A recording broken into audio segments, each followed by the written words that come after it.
Termina la semana y es hora de analizar los alcances jurídicos de la discusión en la Convención Constituyente con un panel especializado compuesto por los abogados Marisol Peña y Gabriel Osorio. Aquí comienza Derecho a la Convención.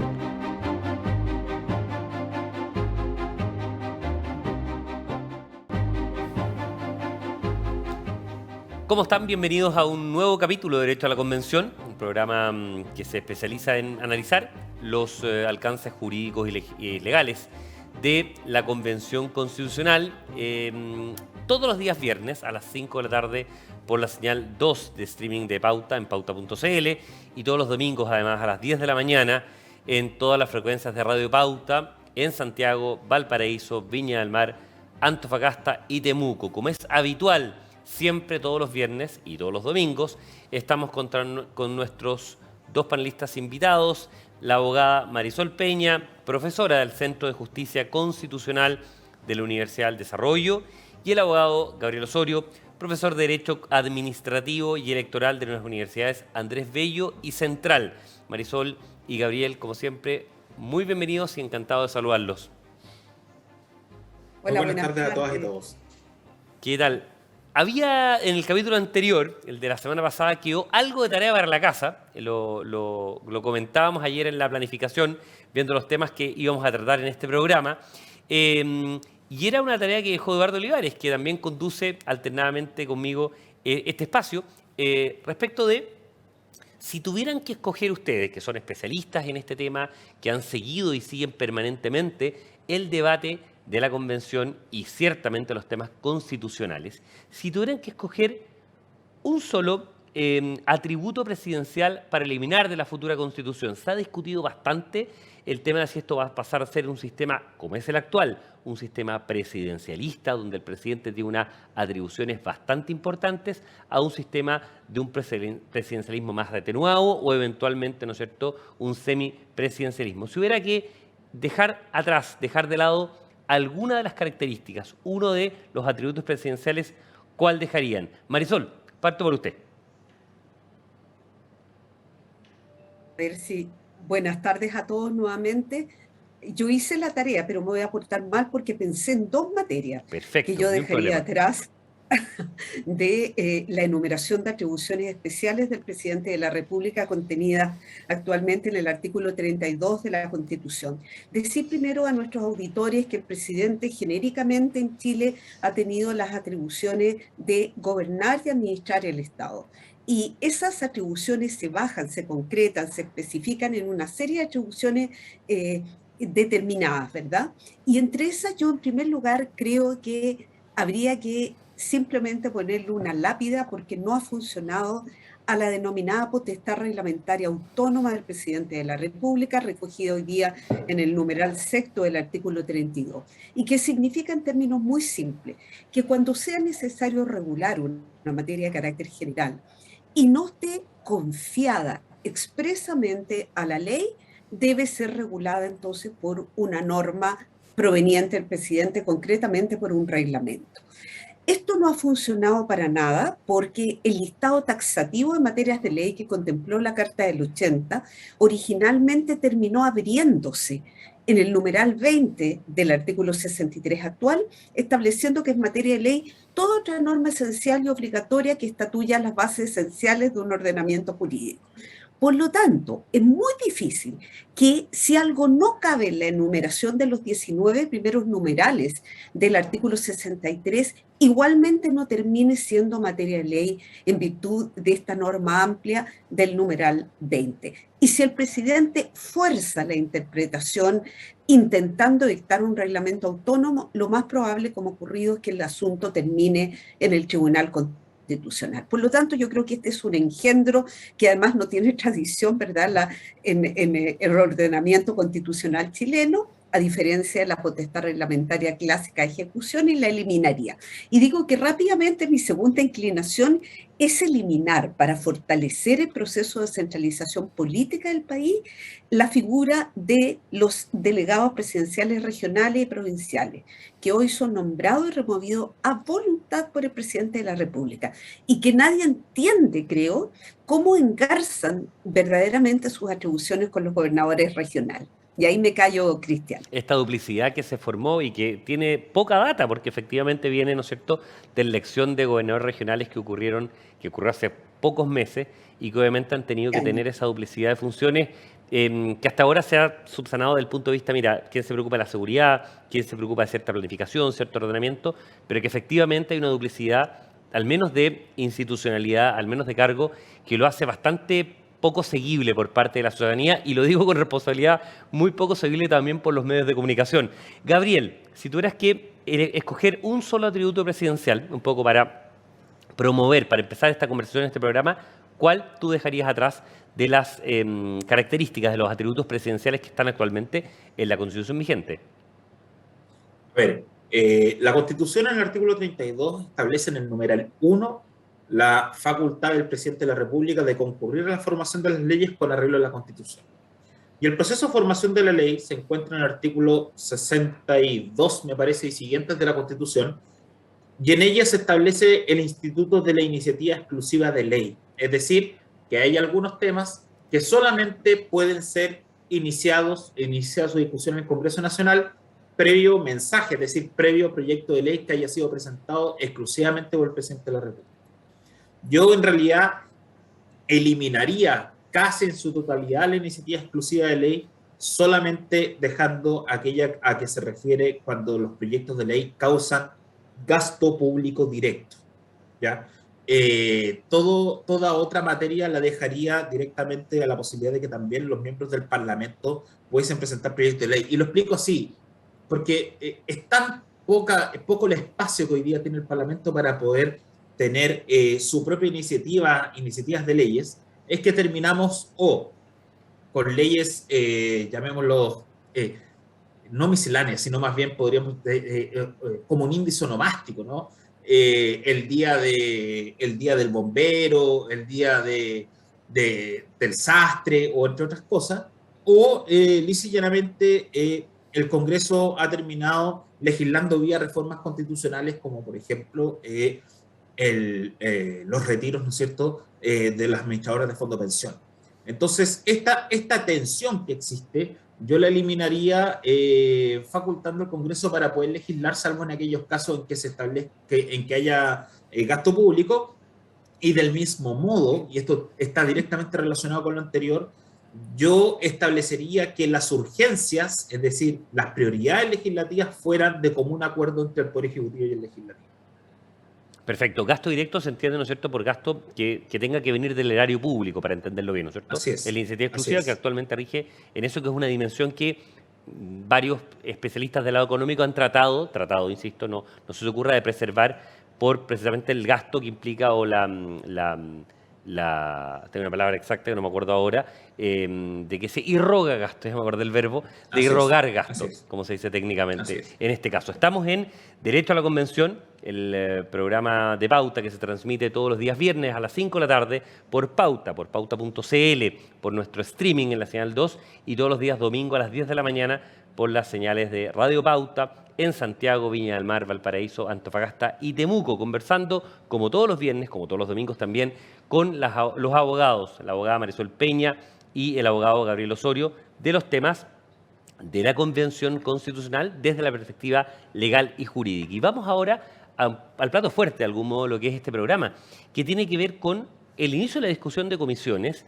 Ya entró a tierra derecha, de algún modo. Estos últimos 3 meses fueron la caja, el marco de lo que estábamos discutiendo, y ahora entramos, ¿no es cierto?, ya a la mesa, a empezar a discutir, a sentarse a conversar sobre los elementos, los aspectos concretos que va a tener la Carta Fundamental, que, ¿no es cierto?, se va a ir escribiendo por parte de la Convención.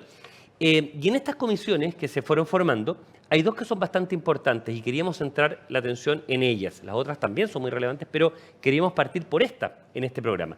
Y la pregunta, siguiendo un poco el orden, es: ¿cuál es el principal tema, a juicio de ustedes, Marisol y Gabriel, que debería abrir el debate, ser el elemento, ¿no es cierto?, que abra la discusión entre los distintos convencionales que conforman estas comisiones, en 2 comisiones en particular? Y les quiero pedir si podemos partir por la de sistema político, gobierno, Poder Legislativo y Sistema Electoral, que es conocido, o sea, informado por la prensa como la de sistema político, para hacerlo más abreviado.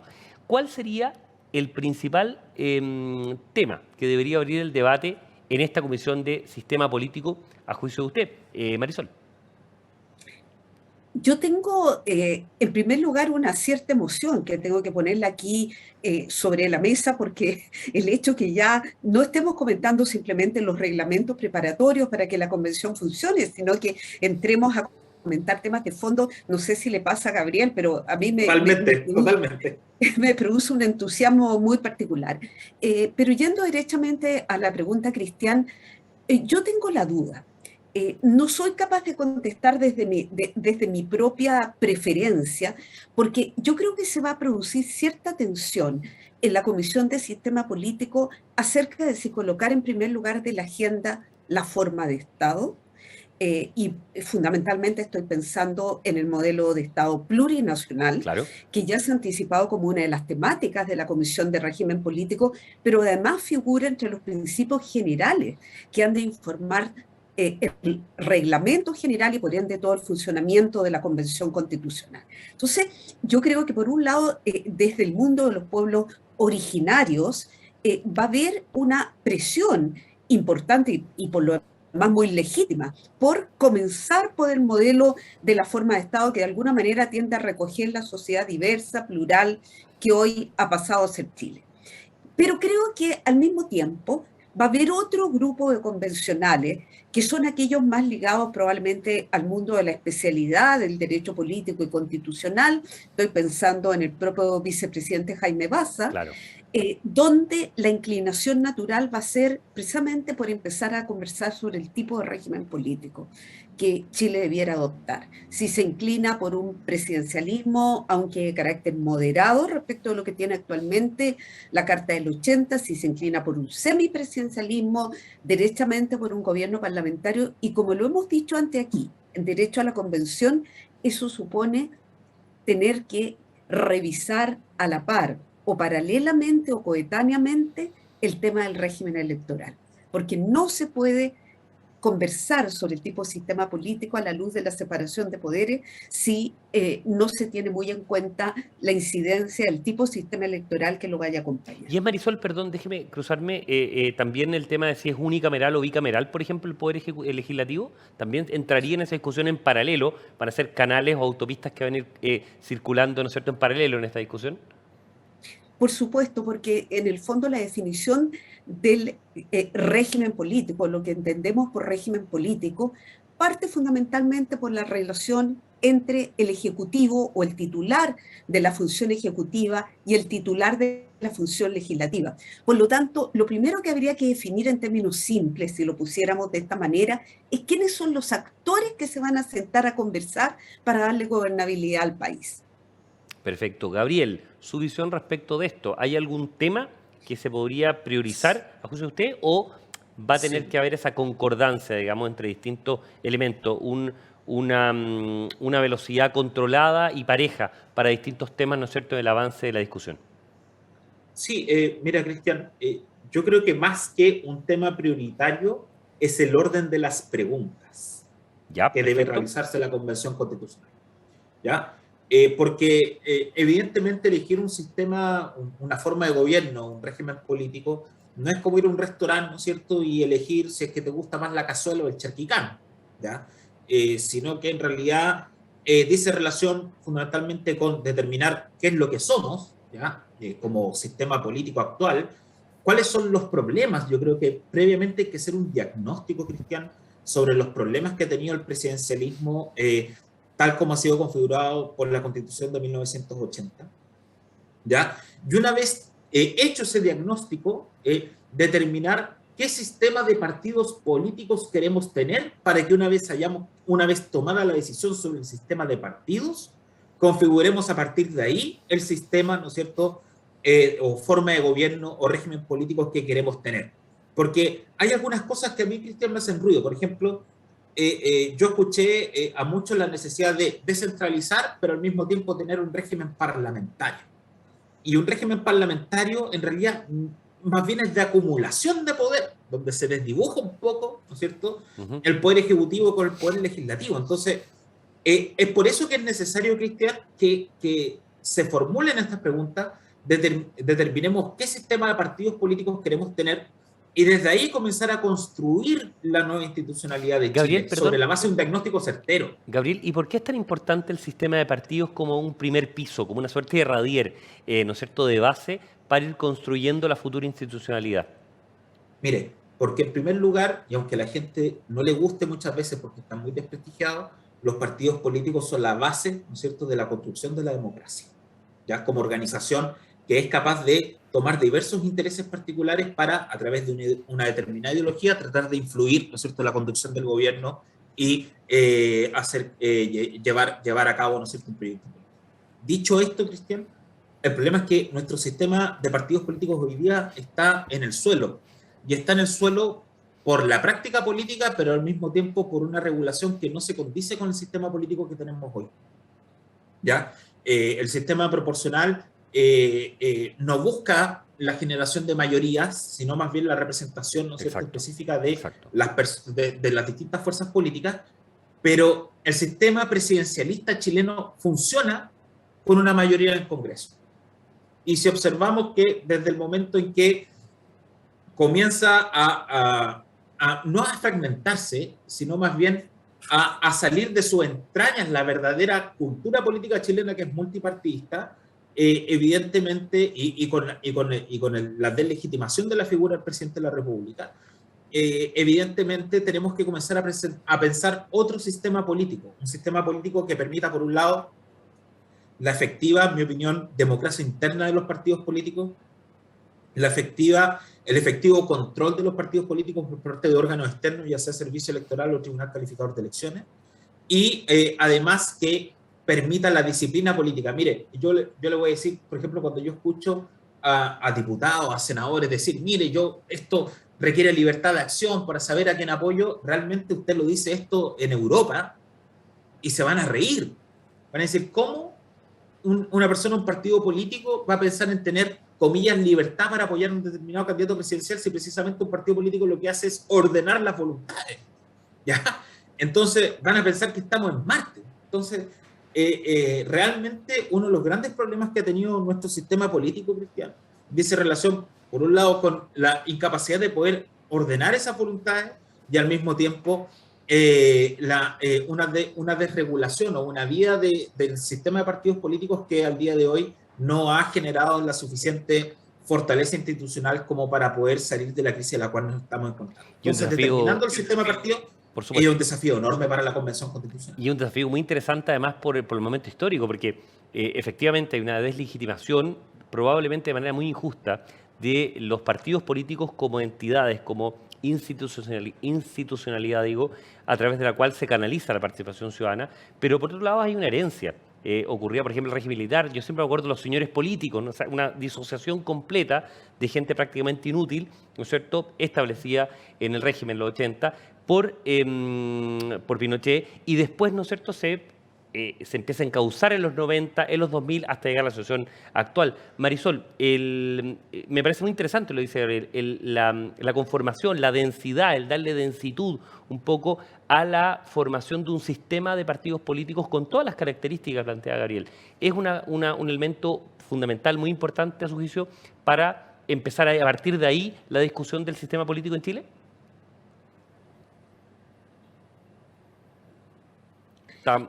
Sin duda, a pesar de que, atendiendo un poco a la forma como se ha comportado, cómo ha funcionado la Convención Constitucional, no estoy tan convencida de que la discusión vaya a partir por ahí. Una cosa es el deber ser y otra cosa es el ser, como nos enfrentamos a la realidad. Y a su juicio, el ser, el efectivo, va a partir por probablemente el tema de, ¿no es cierto?, las características el carácter propias plurinacional del Estado, luego la definición si vamos por un sistema presidencial o parlamentario. Pero sí quiero decir que yo coincido con Gabriel en el sentido que la crisis que enfrentan los partidos políticos como mecanismos que articulan y agregan intereses, así se definen politológicamente, ha significado, entre otras cosas, frustración ciudadana, alejamiento del ciudadano medio, de los partidos políticos, pero también ha significado la emergencia de nuevos tipos de coaliciones o nuevos tipos de actores políticos que, sin embargo, no están sometidos a ninguna regulación. Y eso es muy complejo para la democracia, porque la ventaja que tiene el reconocer el rol toral, medular que cumplen los partidos políticos dentro de la democracia es que permite ordenarlos, regularlos y también exigirle rendición de cuentas. En cambio, cuando aparecen líderes clientelares o cuando aparece un movimiento coyuntural o no, con mucha fuerza, como pudo haber sido el Frente Amplio original, ahí nos enfrentamos a la duda: ¿cómo enfrentamos? ¿Cómo regulamos? ¿Quién se hace cargo? ¿Cómo podemos exigir normas de democracia interna dentro de esos conglomerados o dentro de esos colectivos, como suelen denominarse hoy día?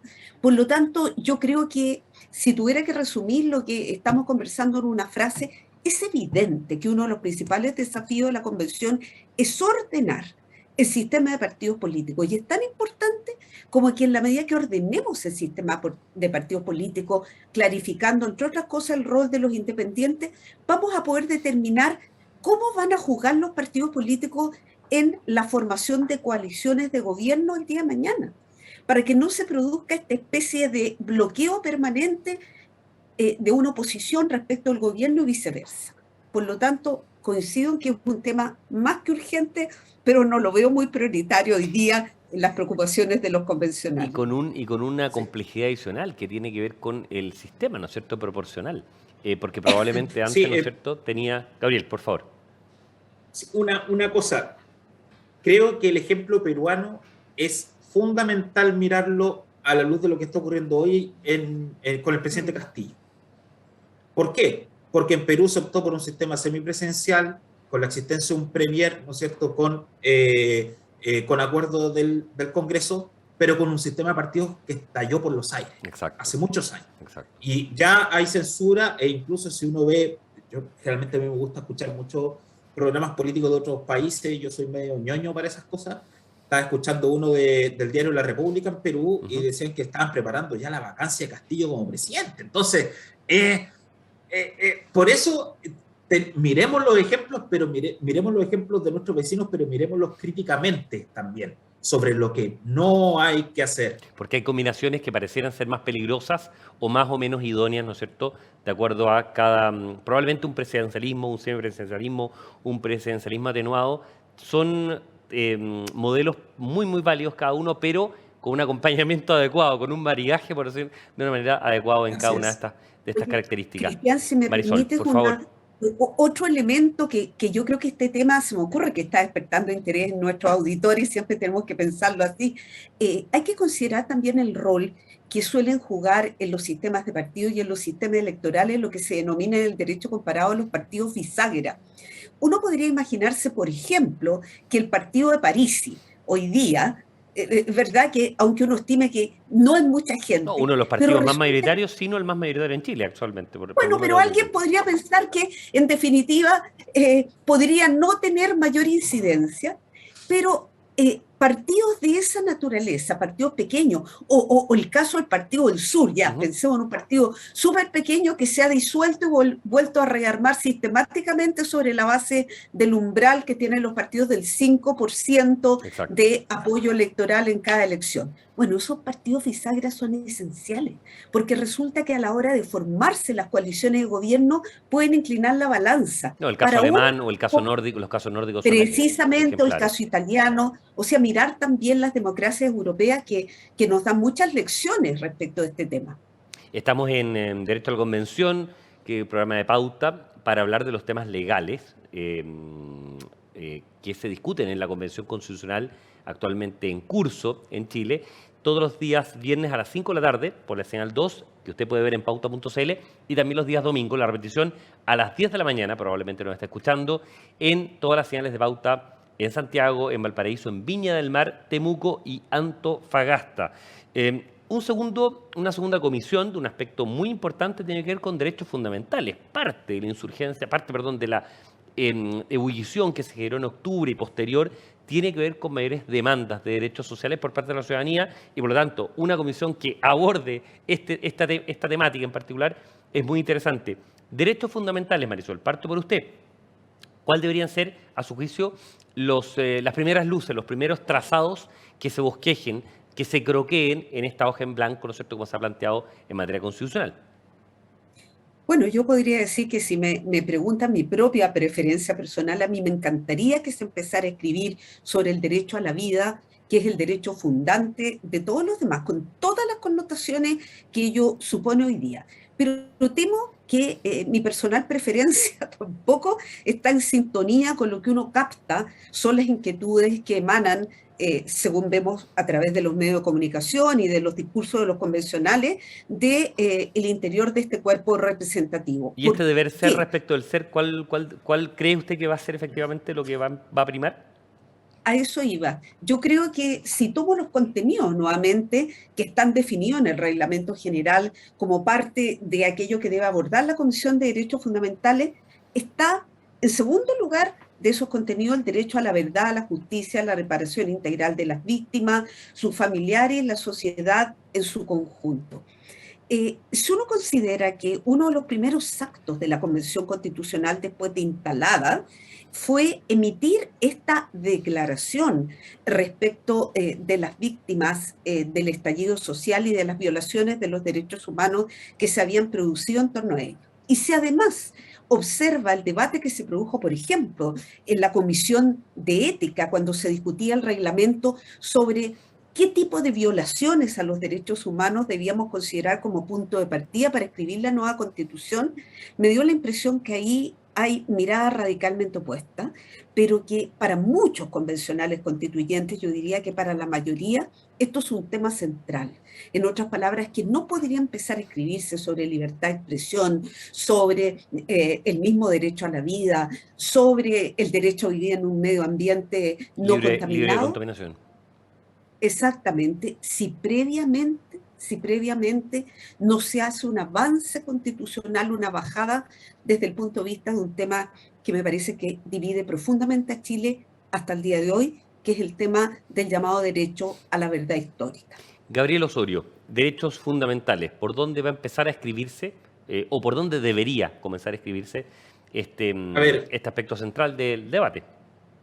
Yo creo que, salvo algunas cosas particulares diferentes, por ejemplo, el tema del derecho a la vida con todo lo que ello implica, pudiese tener algún grado de discusión. En general, aquellos que son los derechos de primera generación, las libertades, las igualdades, yo no creo que haya mayor discusión. Donde sí va a haber discusión, sin perjuicio a lo ya dicho por Marisol, puede decir relación directamente con los derechos sociales, ¿ya?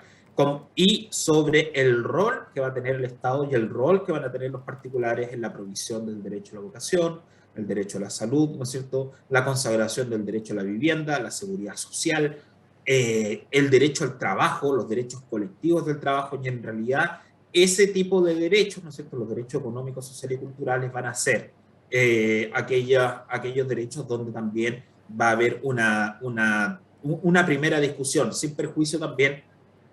Creo yo que prontamente nos vamos a entrar a los contornos o de la función social, ¿no es cierto?, del derecho a propiedad y cuánto la propiedad obliga y cuáles van a ser los límites, ¿no es cierto?, de este derecho. Ustedes probablemente están delineando algunos de los derechos fundamentales que probablemente van a comenzarse la discusión, pero varios que van a ser centrales en la discusión más ideológica, en la discusión más formal, más estructural, más medular, si uno lo quiere llamar. Estoy buscando sinónimos del punto de vista de la relevancia que tienen desde el derecho a la vida, ciertamente, pero también de la libertad, el de propiedad privada, que precisamente es lo que impulsa en muchos, ¿no es cierto?, el temor, y por otro lado, que va a definir o delinear los contornos que va a tener la sociedad chilena en los próximos 20, 30 o 40 años. Quiero agradecerles, como siempre, la participación en este espacio, Derecho a la Convención, un programa de pauta que ustedes pueden escuchar todos los días viernes a las 5 de la tarde por la señal 2 de Pauta en pauta.cl y la repetición los días domingo a las 10 de la mañana por todas las frecuencias de Radio Pauta. Muchísimas gracias, Marisol Peña, profesora del Centro de Justicia Constitucional de la Universidad del Desarrollo, y al abogado Gabriel Osorio, profesor de Derecho Administrativo y Electoral de las Universidades Andrés Bello y Central, y también socio de Osorio Vargas Abogados, que fue incluido como un estudio destacado en el Public Law de Legal 500 recientemente. Así que felicitamos ahí a Gabriel por ese merecido reconocimiento. Nos volvemos a encontrar la próxima semana con nuevos temas abordándose desde la perspectiva legal, jurídica, que es una dimensión tan necesaria para discutir con conocimiento de causa los cambios que probablemente se van a estar precipitando en la sociedad chilena a partir de la redacción de la nueva Constitución. Que tengan todos muy buenas tardes. Acabas de escuchar el mejor análisis de los alcances jurídicos de la discusión en la Convención Constituyente, con un panel de abogados especializados, compuesto por Marisol Peña y Gabriel Osorio. Esto fue Derecho a la Convención.